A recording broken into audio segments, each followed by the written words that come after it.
Bonjour, bienvenue dans une nouvelle vidéo sans script et sans filtre, aujourd'hui encore plus sans filet que d'habitude. Alors aujourd'hui, à l'instar d'un personnage de Oui Oui appelé Nestor Bouboule, si vous ne le connaissez pas, c'est un ourson antipathique au QI négatif. Dans un épisode, il se promène en disant à qui veut l'entendre: «Fais mon anniversaire, je peux faire ce qui me plaît!» Et étant donné le caractère particulièrement désagréable de cet ourson, une série de catastrophes s'ensuit.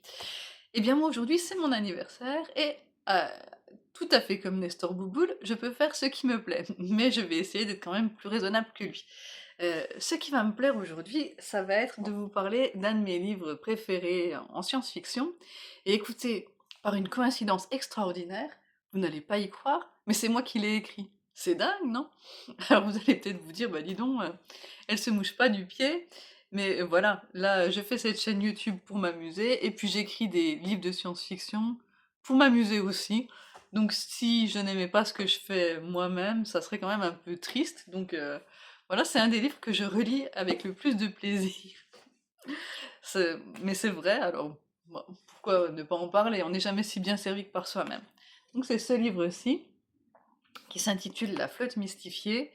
La couverture a été peinte par une de mes lectrices, donc que je remercie encore une fois, hein, Anne, coucou. Elle m'a permis en fait d'utiliser ces tableaux pour les couvertures de mes romans. Donc ça c'est le tome 2 d'une série qui s'intitule Le cycle de la Terre surveillée. Je vais vous montrer tous les autres parce que regardez, hop, ça fait ça si on les met tous ensemble. Attends, ah, c'est lourd quand même, hein. J'ai écrit ça à peu près 1/2 million de mots. Je les ai écrits en 3 ans.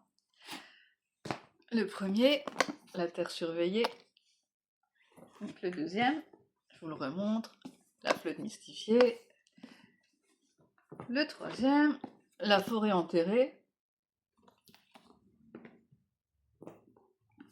Le tome 4 et -1, La guerre oubliée. Et puis, un recueil de nouvelles qui s'intitule La reine égarée et que je vous demande de ne pas lire si vous êtes soit une personne de moins de 16 ans, soit mon papa, parce que ça contient plein de scènes érotiques, donc soyez raisonnable s'il vous plaît. Oui, j'ai confiance que mon père ne va pas regarder cette vidéo. Bon, donc oui. Donc j'allais dire c'est un secret, n'en parlez pas, c'est pour ça que je le mets sur YouTube. Bref. Donc alors je vous précise quand même qu'il n'y a rien de particulièrement il n'y a aucune scène qui soit dégradante, choquante. Non, pas de ça chez nous. C'est vraiment que des choses joviales entre adultes consentants, hein, et rien de ce qui est à la mode en ce moment. Et voilà. Bref, c'est une petite parenthèse. Donc aujourd'hui, je vous parle de celui-ci qui s'appelle La flotte mystifiée. Et pour vous en parler, alors d'habitude, je vous parle de l'auteur, je vous parle, je sais pas si c'est pertinent. En fait, j'en ai un peu envie, comme c'est mon anniversaire et que je peux faire ce qui me plaît, je vais juste vous faire oui, c'est un peu compliqué, figurez-vous. Parce que quand je vous parle d'habitude d'auteurs de science-fiction un petit peu connus, voilà, j'ai été faire des recherches sur eux et tout ça. Mais bon, là, qu'est-ce qui est pertinent et qu'est-ce qui n'est pas pertinent? Bon, qu'est-ce qui est pertinent de savoir sur moi pour, je suis, née il y a 47 ans, ce qui ne nous rajeunit pas, surtout moi, à Belfort. La plupart des gens ne savent pas tellement où dans le territoire de Belfort, en Franche-Comté. C'est au sud de l'Alsace. Hem, je viens d'une famille pas du tout aisée. J'ai eu une jeunesse plutôt compliquée, ce qui m'a appris à me débrouiller dans la vie et puis à rester toujours positive face aux épreuves. Voilà, c'est tout. Je trouve que voilà, ça c'est mais bon, voilà, je viens pas d'une famille où on pouvait me payer des études ou des loisirs ou voilà, c'est comme ça. Hem Et puis, alors qu'est-ce qui est important pour comprendre, ce que j'écris si vous avez envie de le lire? J'ai toujours aimé la nature et en particulier la forêt. Donc quand j'étais enfant, dès que je pouvais aller en forêt, ben, j'y allais. Maintenant que je suis adulte, dès que je peux aller en forêt, j'y vais aussi. Il y a des choses qui ne changent jamais, voilà. Heu, j'ai toujours aimé lire depuis que je sais. Heu, j'ai toujours aimé lire de la littérature de fiction prioritairement, donc c'est ce qui faisait le désespoir de mes professeurs de français, voilà, de la sixième jusqu'à parce que j'ai toujours préféré lire, de la science-fiction à lire des grands classiques de la littérature. Voilà, je suis comme ça et ça ne changera pas maintenant que je suis vieille et que j'ai 2 raisons pour faire ce qui me plaît, mon anniversaire et d'être vieille. Quand on est vieille, on fait ce qu'on veut. Bref, qu'est-ce qui est important aussi? Une chose qui est importante pour moi, parce que c'est quelque chose qui va vraiment colorer mon écriture, je vais vous expliquer pourquoi après, c'est que, je suis une personne qui avait comme 2 familles en fait, enfin, comme tout le monde, mais ma famille maternelle et ma famille paternelle étaient vraiment, très différentes, dans le sens où la famille maternelle, c'était la famille, vosgienne, lorraine, vous voyez, avec, les gens, calmes, posés, tranquilles, pas un mot plus haut que l'autre, l'heure c'est l'heure, on fait la cuisine, en pesant les ingrédients et puis, heu et puis de l'autre côté, ma famille paternelle, alors eux, c'était, mon père est moitié italien, moitié espagnol, donc c'était pas calme, pas à l'heure c'est l'heure, beaucoup de mots plus haut que tous les autres et voilà une ambiance comme ça, comment dire? Beaucoup plus, anarchique. Quelque part, ça pouvait être déstabilisant, mais voilà, bon, j'avais une grand-mère d'un côté qui veillait absolument à ce qu'on soit toujours, propre, qu'on alors si on s'approchait d'un ruisseau, elle avait peur parce qu'il fallait pas qu'on aille dans sa dos parce que, oh là, misère de sort et de l'autre côté, ma grand-mère italienne qui nous incitait bon allez, il y a prescription maintenant, mais elle nous incitait à grimper, par-dessus les murs des voisins pour aller voler des fruits et c'est grâce à elle que je sais maintenant que quelquefois il y a des tessons de verre qui sont fichés dans la maçonnerie des murs. Je l'ai appris à mes dépens. Merci ma mère, hein, grâce à toi j'ai eu des bonnes enfin bref. Bref, donc j'ai été toute coupée, elle a été engueuler les voisins. Ah, que de souvenirs merveilleux.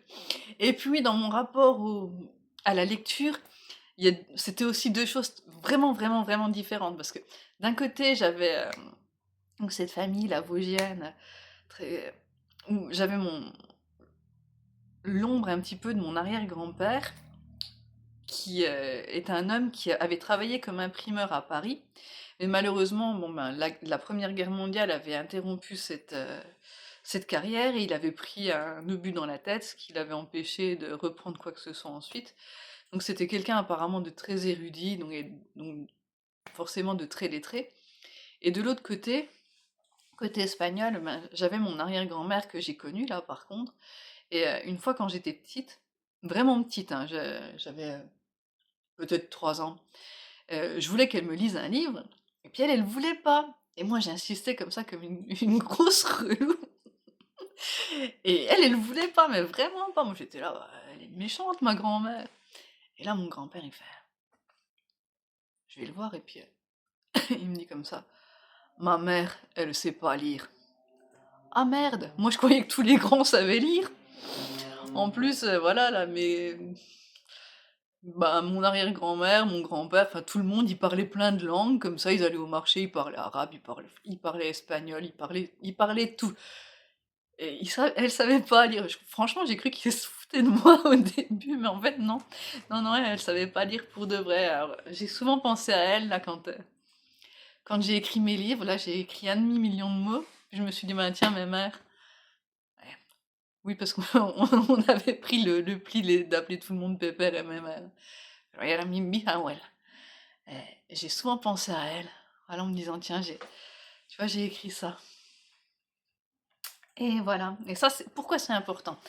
Parce que du coup, ça m'a appris dès, vraiment ma tendre enfance, que les êtres humains étaient vraiment variés, divers et qu'on était, j'ai jamais été monoculturelle. J'ai été monolingue pendant très longtemps parce que, c'était des immigrés à l'ancienne mode, vous voyez, qui n'apprenaient pas leur langue à leurs enfants, à leurs petits-enfants et tout ça. Et ensuite, j'ai appris l'espagnol parce que par plaisir personnel. Je fais beaucoup de choses par plaisir personnel, vous avez remarqué? Mais ouais, j'avais quand même conscience de ça, là. J'avais conscience dès, un jeune âge qu'il y avait plusieurs façons d'habiter le monde, en fait.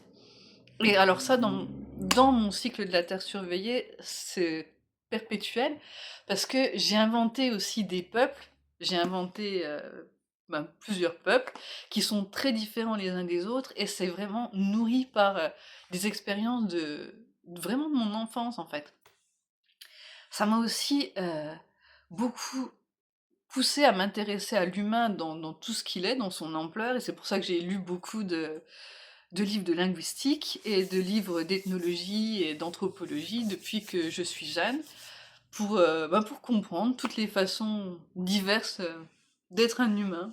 Et j'ai mis ça dans mes bouquins. Voilà. Bah dites donc, j'ai été plus bavarde que ce que je n'aurais cru. J'espère que ça ne vous a pas trop ennuyé jusque-là. Bon, maintenant j'arrête de parler de moi, mais je vais parler d'un de mes livres. Donc ça, c'est un peu débile ce que j'allais dire, mais vous savez, c'est sans script, hein. Bon, alors donc je vais vous parler de ce bouquin-là. Donc c'est le deuxième d'une série qui en compte donc 4. Pourquoi est-ce qu'on peut commencer par le deuxième? Parce que c'est ce qui s'appelle, paraît-il, un préquel. Donc comme je l'explique dans la préface, c'est un terme qui est très à la mode dans le cinéma, mais moi le cinéma je sais à peine ce que c'est. Moi je vais vous le lire parce que voilà, ça me fait rire moi-même. Bref. Euh, J'ai décidé d'écrire ce que chez les personnes chics qui parlent anglais on appelle un préquel. Honnêtement, je sais à peine ce que c'est. Il paraît que ça se fait dans un truc qui s'appelle cinéma, mais ici dans les Vosges on ne connaît pas toute cette modernité. Quelquefois, lors d'une veillée, un barde ou un jongleur un peu audacieux nous fait une démonstration de lanterne magique, mais moi, honnêtement, je n'en suis pas fan. Toutes ces images qui bougent, ça me file des tourniquets. Bref, du coup, c'est une histoire qui se produit avant celle que j'avais écrite la dernière fois. Expliquai-je pour mes compatriotes vivant dans des bois ou des grottes, à mon instar. Voilà. Comme ça, vous avez un petit aperçu de mon style.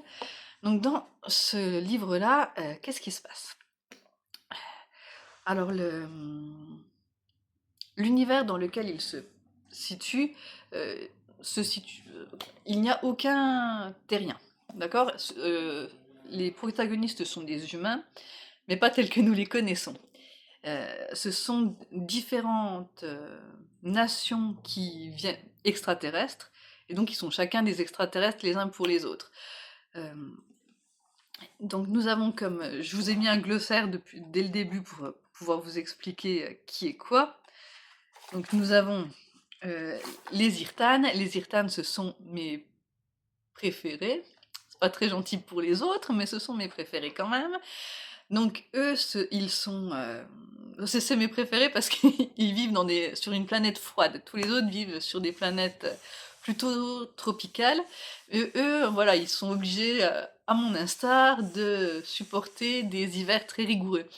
Donc ce sont des grands costauds qui sont tatoués de partout et qui vivent donc qui vivent dans des yourtes la plupart du temps, par plaisir personnel. C'est-à-dire que ce sont des gens qui sont tout à fait capables de maîtriser une technologie énorme, mais ils ont décidé de la laisser de côté pour revenir, enfin, de la laisser de côté en partie, puisqu'ils continuent à être des voyageurs de l'espace, par exemple, mais dans leur quotidien, la technologie est réduite au minimum, mais véritablement par choix.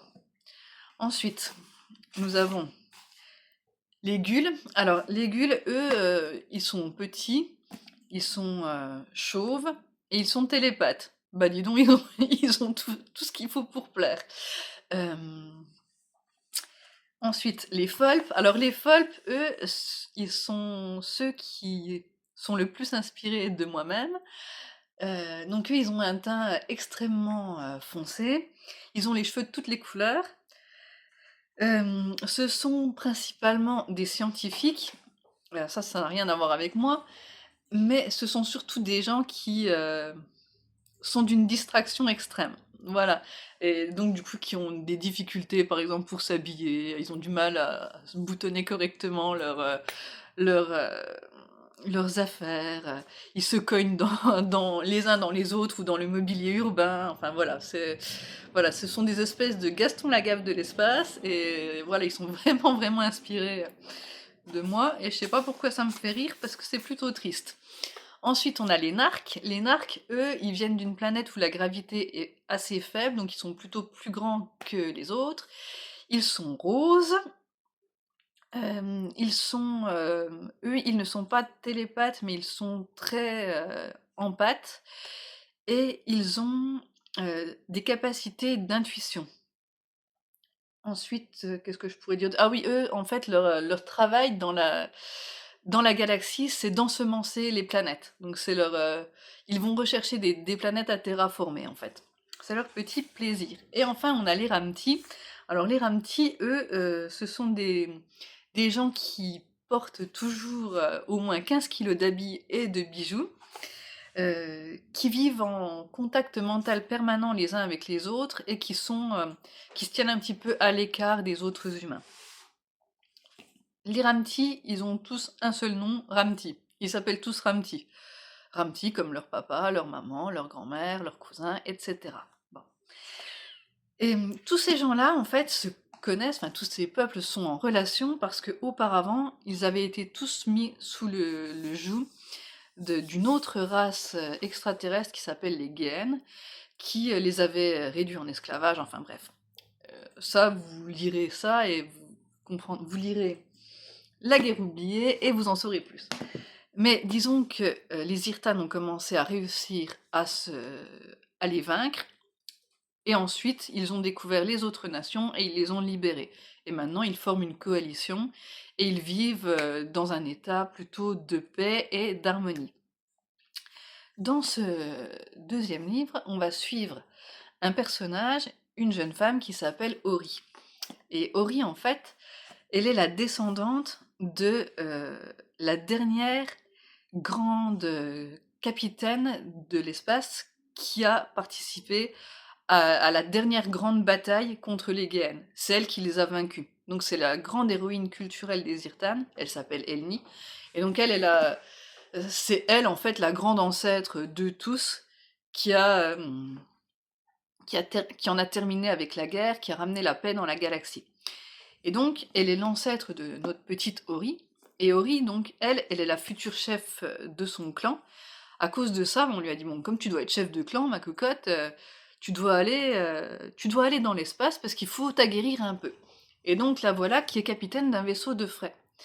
Et elle, ça ne lui plaît pas du tout de faire ça, en fait, de transporter des marchandises d'un bout à l'autre de la galaxie, parce que comme tous les Irtanes, eh bien, elle a des rêves de gloire. Et elle, ce qu'elle voudrait, elle a 24 ans, mais elle se dit, mais c'est... Voilà, mon ancêtre était très glorieuse, et moi, je ne fais rien du tout. En plus, elle a son frère jumeau qui s'appelle Roska, et qui, lui, est le futur... bon, chez les Irtanes, en fait, il y a deux chefs. Il y a les femmes qui sont chefs de guerre, et les hommes qui sont chefs de paix. Et si vous vous demandez pourquoi ce choix, parce que vous pensez peut-être que ça devrait être l'inverse, eh bien, tout est expliqué là-dedans. Et donc, son frère, lui, il est le chef de la Terre surveillée. La Terre surveillée, c'est là où on a mis les descendants innocents des anciens Géhennes, qui sont surveillés perpétuellement par les Irtanes pour les empêcher de retourner dans la galaxie. C'est un peu compliqué, mais ne vous inquiétez pas, si j'ai réussi à l'écrire, vous allez réussir à le lire et à comprendre. Et donc lui, il a quand même quelque chose de glorieux à faire. Alors qu'elle, ben, rien du tout. Elle transporte des matériaux, des plantes médicinales, pardon, et ça ne lui plaît absolument pas. Elle déprime notre pauvre Ori. Et un jour, alors qu'elle est sur la planète mère des Folpes, euh, elle est invitée, elle et tout un tas d'autres gens un peu de la haute société, parce qu'elle fait quand même partie de la haute société, puisque Elle est la future chef de guerre du plus grand clan Irtan de la galaxie, alors c'est pas n'importe quoi. Elle est invitée à participer à une surprenante surprise, d'après les Fulp. Qu'est-ce que c'est que cette surprenante surprise? Alors elle bougonne, elle n'a pas du tout envie d'y aller, parce que les Fulp en fait ne font que des imbécilités. Enfin, ils inventent plein de trucs comme des géotrouve-tout, mais ça tourne souvent en catastrophe. Donc elle se dit, bah non, je n'ai pas trop envie d'y aller, puis son ingénieur de bord, qui est aussi un Fulp, lui dit, oh allez Ori, on y va. Bon, allez, on y va. Elle y va avec son navigateur, Rin, qui est donc un Gul télépathe, et son ingénieur de bord. Ils se rendent donc au spatioport, on leur dit la surprenante surprise, c'est dans le spatioport. Ils y vont, c'est bondé, ils se demandent ce qui se passe, et là en fait, un vaisseau spatial se matérialise devant tout le public, puis se dématérialise, puis se rematérialise. Et là son ingénieur lui dit, c'est... ça y est, ils ont inventé le voyage dans le temps. Et là elle dit, merde, on tient l'arme absolue contre les GN, et quelqu'un va avoir l'idée avant moi, et du coup, la gloire va encore me passer sous le nez. Et son navigateur, là, Rin qui est télépathe, prend l'initiative d'envoyer le message à toute l'assistance pour dire, voilà, nous avons l'arme contre les GN, les Fulp l'ont trouvé, les Fulp l'ont trouvé, entendez-moi, entendez-moi. Et il est entendu.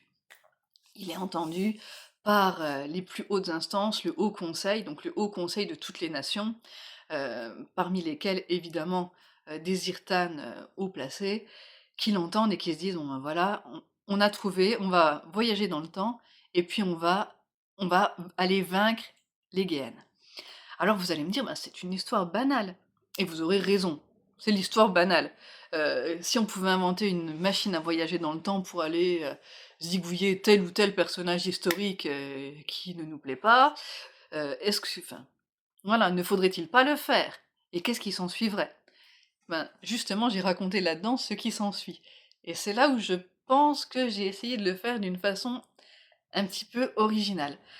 Et voilà. Parce que, donc là, ils vont partir. En fait, elle va mettre tout son équipage ensemble. Donc c'est un équipage plutôt hétéroclite, de gens qui sont tous un petit peu originaux, tous un petit peu laissés pour compte sur leur propre planète.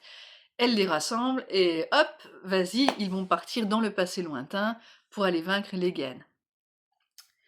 Et, euh, et ce que je voulais vous dire, c'était que quand j'étais gamine, ça, c'est un truc que je vous ai pas dit, il y avait un livre que j'adorais, c'était l'Odyssée d'Homère. Je savais même des passages en entier dans la traduction de Le Comte de Lille. Bref, c'est un peu bizarre, mais j'étais un peu bizarre quand j'étais enfant. Et figurez-vous que ça s'est pas arrangé avec le temps. Vous l'aviez remarqué, hein.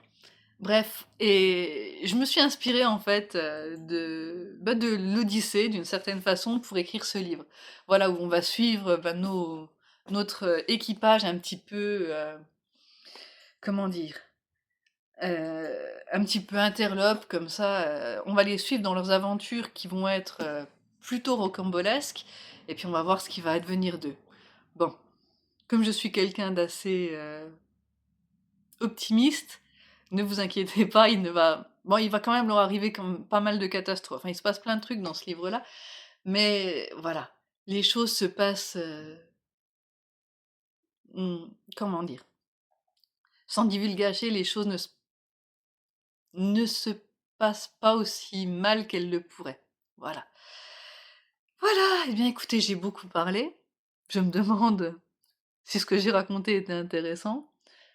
Je crois que c'est l'épisode le plus compliqué à faire que j'ai réalisé jusqu'à maintenant. Mais voilà, là, ne me reste plus qu'à vous dire au revoir, qu'à retourner à mon travail et puis à vous dire, ben, écoutez, j'espère que ça vous aura plu. Peut-être que ça vous aura donné envie de le lire. Peut-être que ça vous aura pas du tout donné envie de le lire parce que je sais pas parler de mes propres livres et puis c'est pas grave, j'aurais passé un bon moment. Voilà, c'est tout. Eh bien écoutez, merci d'avoir, essayé de passer ce petit moment avec moi et je vous dis à bientôt pour un nouvel épisode sans script et sans filtre. Au revoir.